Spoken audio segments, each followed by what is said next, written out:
पुण्यातील दीनानाथ मंगेशकर रुग्णालयातील महिला मृत्यू प्रकरणी उच्चस्तरीय समितीचा अहवाल मंत्रिमंडळ बैठकीत सादर करण्यात आल्याची माहिती सूत्रांनी दिली आहे। त्यामुळे राज्य सरकार या अहवालावर काय कारवाई करणार याकडे लक्ष लागलंय। तर दोषींवर कडक कारवाई करण्याची सरकारची भूमिका असल्याची प्रतिक्रिया चंद्रशेखर बावनकुळेंनी दिलेली आहे।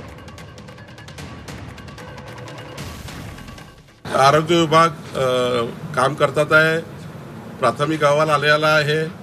त्या अहवालावर त्या ठिकाणी मोठ्या प्रमाणावर जे नियमानुसार कारवाई ते होईल, पण अशा कारवाया करणं अपेक्षित आहे।